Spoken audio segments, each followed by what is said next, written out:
إن الله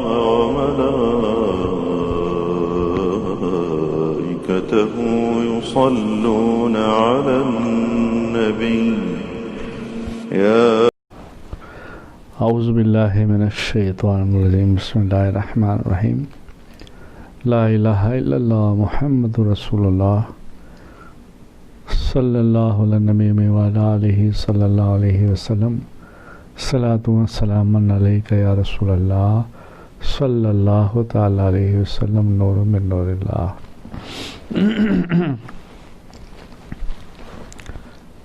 الحمدللہ رب العالمین الرحمن الرحیم الرحمن الرحیم الرحمن الرحیم مالک یوم الدین ایاک نعبد و ایاک نستعین اہدنا الصراط المستقیم صراط الذین انعمت علیہم غیر المغضوب علیہم ولا الضالین آمین آمین آمین۔ بسم اللہ الرحمن الرحیم قل هو اللہ احد اللہ الصمد لم یلد ولم یولد ولم یکن له کفوا احد۔ بسم اللہ الرحمن الرحیم قل هو اللہ احد اللہ الصمد لم یلد ولم یولد ولم یکن له کفوا احد۔ بسم اللہ الرحمن الرحیم قل هو اللہ احد اللہ الصمد لم یلد ولم یولد ولم یکن له کفوا احد۔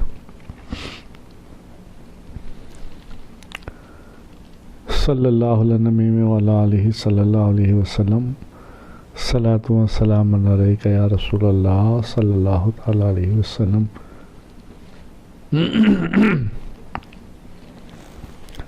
السلام علیکم ورحمۃ اللہ وبرکاتہ۔ کیسے ہیں آپ سب لوگ؟ خیریت سے ہیں؟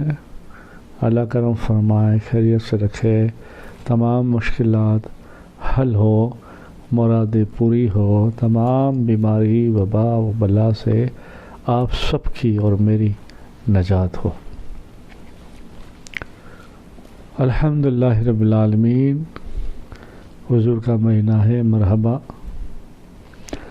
اسی میں جو ہے سرکار پاک صلی اللہ علیہ وسلم کی ہی باتیں ہوتی ہے، خاص درود و سلام کی، معجزات نبی صلی اللہ علیہ وسلم کی۔ تو کچھ آج پھر سے انشاءاللہ تعالی درود و سلام کی برکتیں، توبہ کی حقیقتیں۔ درود و سلام کی بات میں مجھے ایک اور بات آئی جو ہماری کتاب راہ عشق میں بھی لکھا ہے اور دیگر بزرگوں کی کتابوں میں بھی لکھا ہے۔ مولانا عبدالحق احسان الحق آپ اپنے رسالے میں لکھتے ہیں کہ پرانی یادوں اور پرانے خیالوں اور پرانی باتوں میں سے ایک بات یہ ہے کہ لوگ پہلے بہت اللہ والے اور بھولے تھے، دل اس کا سچا تھا، وہ لوگ صرف اللہ کے رسول کی بات پر توکل کرتے تھے، بھروسہ کرتے تھے۔ آج ہم بھی ہیں الحمدللہ، پر ہمارا مزاج کچھ اس طرح سے سہولیتیں دیکھ کر، قاعدہ قانون دیکھ کر، اور قاعدہ قانون پہ عمل کرنا بھی ضروری ہے، پر کچھ ہم اندر سے کمزور ہو گئے ایمان اور عشق میں۔ اور پہلے کے لوگ ایمان والے تھے، عشق والے تھے، بس ایک مرتبہ دھون لگ جاتی ان کو اور سوچ لیتے بس ہوگا تو ہوگا، آگے اللہ دیکھے گا۔ اسی طرح سے درود و سلام کے فضائل سے ہم چلتے ہیں۔ اسی طرح سے مولانا احسان الحق فرماتے ہیں کہ مدینہ پاک میں میں نے جب حاضری دی رمضان المبارک شریف میں، اور رمضان المبارک میں مجھے اعتکاف کرنے کا بھی موقع ملا، اور جب میں اعتکاف کے لیے بیٹھا تو اللہ کا فضل ایسا ہوا کہ میرے قریب جو ہے اعتکاف میں بیٹھنے والے کوئی پٹھان، کوئی بزرگ، کوئی اللہ والے نظر آئے۔ ماشاءاللہ چہرے پہ نور تو تھا ہی تھا، میرے چہرے پہ بھی داڑھی تھی، پر ان کی کچھ چمک الگ تھی، اور ان کا چہرہ، ان کی آنکھیں، ان کی محبت ایک پیار آتا تھا اس پہ دیکھ کے نا. تو میں نے کوشش کی کہ کوئی بات کروں نا. تو میں نے دیکھا دور سے کہ یہ کوئی کتاب پڑھ رہا ہے، اور دور سے ایک اندازہ لگا کہ یہ کتاب درود السلام کی دلائل خیرات پڑھ رہا ہے. تو میں نے ذرا قریب جا کے سلام کیا، السلام علیکم حاجی صاحب. تو آپ نے دھیان نہیں دیا، توجہ نہیں کی، اتنے مست تھے آپ درود السلام کی کتاب دلائل الخیرات شریف پڑھنے میں. پھر آپ فرماتے ہیں کچھ رات کا وقت تھا، پھر ہم نے شہری کرنا تھا. شہری کے لیے میں، میرا دوست مجھے بلانے آیا تھا، ہم شہری کرنے کے لیے نکلے. تو میں نے کہا یار عجیب بات میں نے دیکھی کہ میرے قریب ایک جو کوئی ہے اللہ والا حضور صلی اللہ علیہ وسلم کا عاشق، وہ اتنا مست ہے درود السلام پڑھنے میں، اور میں نے دیکھا کہ وہ دلائل خیرات پڑھ رہا ہے. اور میں نے اس سے سلام کیا مگر اس نے جواب نہیں دیا. اور وہ ارادتاً نہیں تھا کہ جواب نہیں دینا، مگر وہ اتنا مشغول درود السلام پڑھنے میں تھا، توجہ سے دھیان سے حضور کے عشق میں پڑھ رہا تھا. اور مجھے اسے دیکھ کر بڑا اچھا لگا. تو جو میرا دوست تھا وہ کہنے لگا تم اس سے جانتے وہ کون ہے؟ تو بولے نہیں میں نہیں جانتا. بولے یہ خان صاحب پٹھان صاحب ہے پاکستان کراچی کی طرف کے. بولے اچھا. بولے ہاں. بولے اور اس کے بارے میں اور تم کچھ جانتے ہو؟ بولے بہت جانتا ہوں. چلو کل انشاءاللہ ہم اس سے ملتے ہیں، ملاقات کرتے ہیں، پر میں جو جانتا ہوں وہ بتاتا ہوں. تو بولے بولیے. بولے یہاں پر ایک پیر صاحب آتے ہیں، اور وہ پیر صاحب بڑے پائے کے بزرگ ہیں. تو یہاں کسی کو کچھ تکلیف ہوئی تھی، اور وہ بھی عرب تھے، رویل وہ یہاں کی فیملی کے آدمی تھے. انہوں نے دم وغیرہ کر دیا. اب دم کرنا، دم کو تو یہ لوگ مانتے ہیں، سنت ہے، تعویذ وغیرہ کو نہیں مانتے. دم کر دیا تو دم کرنے سے اس کو اللہ نے شفا بخش دی اور وہ اچھے ہو گئے. تو پیر صاحب کا بہت بڑا نام ہو گیا. تو وہ لوگوں نے کہا کہ آپ کو ویزا وغیرہ چاہیے کسی اور کے لیے تو آپ ہمیں کہیں، ہم جتنا بھی ویزا کہیں گے آپ کے ذریعے اس کے لیے نکال دیں گے. خیر بات ہو گئی.